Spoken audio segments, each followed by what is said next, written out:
손자 손녀들이 저에게 가르쳐준 기술에 대한 이야기. 만약 제가 8살 손녀 에마가 제 최고의 기술 선생님이 되었다고 말씀드린다면 어떠실까요? 컴퓨터에 능숙한 제 아들도 아니고 전자제품 가게의 친절한 직원들도 아닌 매년 겨울마다 장갑을 잃어버리는 초등학교 2학년 아이 말입니다. 3년 전까지만 해도 저는 화면이 있는 모든 것을 피하는 할머니였습니다. 거의 사용하지 않는 폴더폰 하나만 있었고 페이스타임이라는 말은 공상과학 소설처럼 들렸습니다. 하지만 코로나19가 시작되고 손자 손녀들을 볼 수 없게 되었을 때 모든 것이 바뀌었습니다. 오늘은 손자 손녀들이 저에게 가르쳐준 기술에 대한 7가지 인생을 바꾼 교훈들을 나누고자 합니다. 이 교훈들은 제가 스마트폰을 능숙하게 다루는 데 도움을 주었을 뿐만 아니라 예상치 못한 방식으로 우리 가족의 유대를 더욱 깊게 만들어 주었습니다. 만약 기술 때문에 압도당한 적이 있으시거나 새로운 것을 배우기에는 너무 늦었다고 생각하신 적이 있으시다면 이 이야기는 바로 여러분을 위한 것입니다. 때로는 가장 작은 존재들이 최고의 선생님이 되기 때문입니다. 교훈 1. 기술은 기기가 아닌 마음을 연결해준다. 첫 번째 교훈은 당시 5살이었던 손자 제이크에게서 얻었습니다. 코로나19 초기, 저는 외로움과 싸우고 있었습니다. 딸 사라가 화상통화를 시도해보자고 제안했지만 저는 무서웠습니다. 뭔가 고장내면 어떻게 하지? 라고 걱정했습니다. 이해할 수 없으면 어떻게 하지? 제이크는 다른 관점을 가지고 있었습니다. 처음 화상통화로 연결되었을 때 그의 얼굴이 화면에 환하게 빛나며 말했습니다. 할머니가 보여요. 마치 할머니가 여기 제 방에 있는 것 같아요. 그 순간 저는 기술이 기기에 관한 것이 아니라 연결에 관한 것임을 깨달았습니다.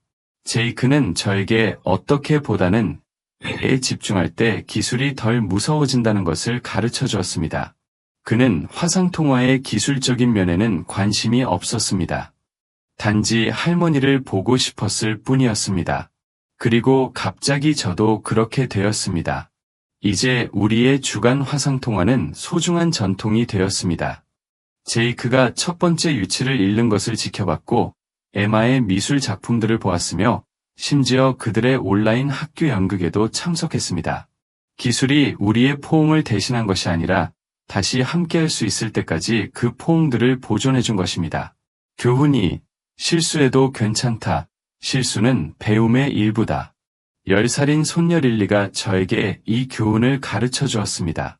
문자 메시지 모험 중 하나에서였는데 저는 그녀에게 간단한 좋은 아침 메시지를 보내려고 했지만 어떻게 해서인지 계속 이해할 수 없는 기호들과 무작위 글자들을 보내게 되었습니다. 너무 좌절스러워서 포기할 뻔했습니다. 하지만 마침내 그녀에게 연락이 닿았을 때 릴리는 짜증내지 않고 웃으며 말했습니다. 할머니, 정말 재미있는 메시지들을 보내주셨어요. 봐요, 이건 로봇이 안녕하려고 하는 것 같아요. 그녀가 자신의 폰을 보여주자 우리 둘 다 제 기술적 실수들을 보며 웃음을 터뜨렸습니다. 릴리는 저에게 실수가 실패가 아니라 발견이라는 것을 가르쳐 주었습니다.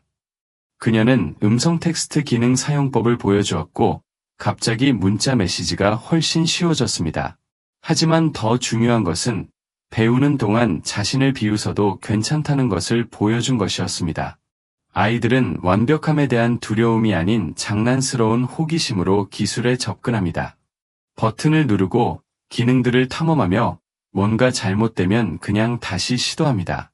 그날 저는 실수를 두려워하는 것을 멈추고 실수를 학습 과정의 일부로 받아들이기 시작했습니다.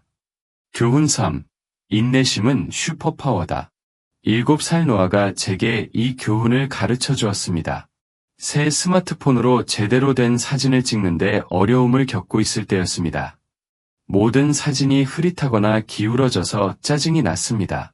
포기하고 예전 일회용 카메라로 돌아가려고 했습니다. 노아는 제 좌절감을 지켜보더니 부드럽게 제 손을 잡았습니다. 할머니, 그가 말했습니다. 폰을 흔들고 계세요. 봐요, 이렇게 잡으세요. 그는 손을 안정되게 잡는 법, 화면을 부드럽게 터치하는 법, 카메라가 초점을 맞출 때까지 기다리는 법을 보여주었습니다. 하지만 저를 놀라게 한 것은 노아가 단 한 번만 보여준 것이 아니라는 점이었습니다. 그는 참을성 있게 같은 기술을 계속해서 시연했고 제 손을 교정해주며 숨쉬는 것을 상기시켜주고 작은 발전도 축하해 주었습니다. 그에게는 제가 저 자신에게 바랐던 인내심이 있었습니다. 노아는 기술을 배우는 것이 경주가 아니라는 것을 가르쳐 주었습니다. 시간을 갖고 연습하고 자신에게 부드럽게 대하는 것이 괜찮다는 것을 말입니다. 이제 폰에서 새로운 것을 배울 때 저는 노아의 인내심을 떠올립니다. 깊게 숨을 쉬고 천천히 진행하며 모든 전문가도 한때는 초보자였다는 것을 상기시킵니다. 교훈사, 모든 질문이 소중하다. 호기심 많은 8살 에마가 이 교훈을 가르쳐 주었습니다. 태블릿에 대해 바보 같은 질문하는 것이 두려웠을 때였습니다. 기본적인 것 같은 것들을 모른다는 것이 부끄러웠습니다. 클라우드가 뭐야? 앱은 왜 업데이트해야 해? 와이파이가 뭐야?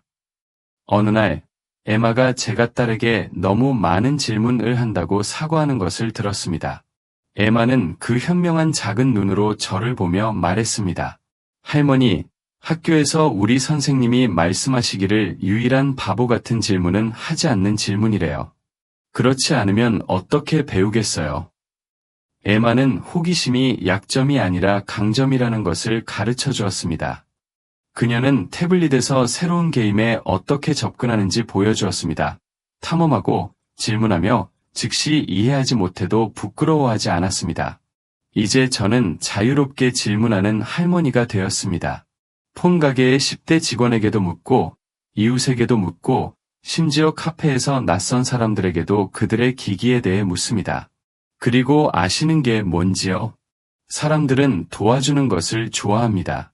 누구나 뭔가의 초보자였던 적이 있고 대부분의 사람들은 기꺼이 자신의 지식을 나누려고 합니다. 교훈 5. 작게 시작하면 기술이 쉬워진다. 9살 손자 마커스가 이 교훈을 가르쳐 주었습니다. 새 스마트폰의 모든 기능들에 압도당했을 때였습니다. 한 번에 모든 것을 배우려고 했습니다. 문자, 통화, 사진, 앱, 인터넷, 그리고 시작하기도 전에 지쳐버렸습니다. 마커스는 제 고군분투를 지켜보더니 말했습니다. 할머니, 피자 전체를 한 번에 먹을 필요는 없어요. 한 조각부터 시작하세요. 그는 제가 먼저 익힐 단 하나의 기능을 선택하도록 도와주었습니다. 전화 기능이었습니다. 우리는 전화 걸기, 받기, 연락처 접근하기를 자신감이 생길 때까지 연습했습니다. 그 다음에야 문자로 넘어갔습니다. 그 다음은 사진. 그 다음은 간단한 앱 하나. 마커스는 기술을 잡고 달성 가능한 목표들로 나누면 다루기 쉬워진다는 것을 가르쳐 주었습니다. 이 접근법이 기술과의 관계를 완전히 바꾸어 놓았습니다. 모르는 모든 것에 압도당하는 대신 배우고 있는 모든 것을 축하하기 시작했습니다. 작은 승리 하나하나가 다음 도전에 대한 자신감을 길러주었습니다. 교훈 6. 나누면 모든 것이 더 좋아진다. 이 교훈은 11살 손녀 소피에게서 왔습니다. 마침내 폰으로 괜찮은 사진을 찍는 법을 배웠지만 모든 사진을 혼자만 간직하고 있었습니다. 어떻게 공유하는지 몰랐고 물어보기도 너무 부끄러웠습니다. 소피는 제 폰에 수백 장의 사진이 있는 것을 알아차리고 얘 절대 공유하지 않느냐고 물었습니다. 제 망설임을 설명하자 그녀는 제 옆에 앉아 말했습니다. 할머니, 사진은 공유하라고 있는 거예요. 공중으로 보낼 수 있는 폰 같은 거예요. 소피는 문자 메시지로 사진을 공유하는 법, 가족과 공유 앨범을 만드는 법, 심지어 소셜미디어에 올리는 법까지 가르쳐 주었습니다. 하지만 더 중요한 것은 기술을 다른 사람들과 연결하는 데 사용할 때 더 의미 있어진다는 것을 가르쳐 준 것이었습니다. 이제 우리 가족에게는 모든 사람이 사진을 기여하는 공유 앨범이 있습니다. 그들의 눈을 통해 제 일상을 보는 것을 좋아하고 그들도 제 눈을 통해 세상을 보는 것을 좋아합니다. 지난달에는 제 정원 사진을 공유했는데 가족 채소밭 프로젝트를 시작하자는 대화로 이어졌습니다. 교훈 7. 배움에는 끝이 없다. 마지막 교훈은 모든 손자손녀들로부터 함께 왔습니다. 최근 가족 모임에서 저는 자랑스럽게 새로운 기술들을 보여주고 있었습니다. 화상통화, 문자, 사진 공유, 심지어 몇 개의 앱 사용까지. 마치 기술 학교를 졸업한 것 같은 기분이었습니다. 하지만 그때 손자손녀들이 제가 한 번도 본 적 없는 기능들을 쉽게 사용하는 것을 보았습니다. 낙담하는 대신 저는 아름다운 것을 깨달았습니다. 그들도 여전히 배우고 있다는 것을. 기술은 계속 발전하고 우리는 모두 함께 학생인 것입니다. 막내 손녀인 5살 조이가 완벽하게 표현했습니다. 할머니, 새로운 것을 배우는 건 보물을 모으는 것 같아요. 더 많이 찾을수록 발견할 것도 더 많아져요. 이 관점의 변화가 모든 것을 바꾸었습니다. 기술을 올라가야 할 산으로 보는 것을 멈추고 탐험할 정원으로 보기 시작했습니다. 발견할 새로운 것이 항상 있지만 서두름도 압박도 마감선도 없습니다. 이 여정을 되돌아보며 저는 손자손녀들이 단지 기술에 대해서만 가르쳐준 것이 아니라는 것을 깨닫습니다.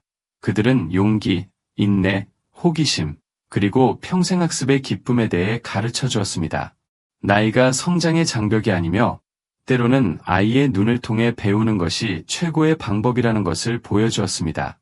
기술이 우리 가족의 따뜻한 인간관계를 대신한 것이 아니라 향상시켰습니다. 팬데믹 동안의 화상통화들, 우리가 공유하는 재미있는 사진들, 당신을 생각하고 있어요 라고 말하는 짧은 문자 메시지들, 이런 디지털 터치들이 우리를 더욱 가깝게 엮어주었습니다. 만약 기술을 받아들이는 것을 망설이고 계시다면 여러분만의 에마, 나, 제이크를 찾으시기를 격려합니다. 손자손녀든, 이웃집 아이든, 아니면 단순히 여러분 내면의 아이든 말입니다. 두려움보다는 호기심으로, 압박보다는 인내심으로 기술에 접근하시고 모든 전문가도 한때는 초보자였다는 것을 기억하세요. 이제 여러분의 이야기를 듣고 싶습니다. 기술이 가족 관계에 대해 여러분에게 무엇을 가르쳐 주었나요? 아이나 손자손녀가 뜻밖의 선생님이 된 적이 있나요? 아래 댓글에 여러분의 이야기를 공유해 주세요. 저는 모든 댓글을 읽으며 여러분의 경험이 저와 우리 커뮤니티의 다른 분들에게 영감을 줍니다. 이 영상이 마음에 와닿으셨다면 좋아요를 눌러주시고 가족, 학습, 그리고 인생의 뜻밖의 교훈들에서 기쁨을 찾는 것에 대한 더 많은 이야기를 보시려면 저희 채널을 구독해주세요. 그리고 자신만의 기술 여정에서 약간의 격려가 필요한 누군가와 이것을 공유하는 것을 잊지 마세요. 기억하세요. 새로운 것을 배우기에 결코 늦지 않았으며 최고의 선생님들은 종종 가장 작은 존재들로부터 옵니다. 다음 시간까지 계속 탐험하고 계속 배우며 여러분에게 가장 소중한 사람들과 연결되어 있으세요.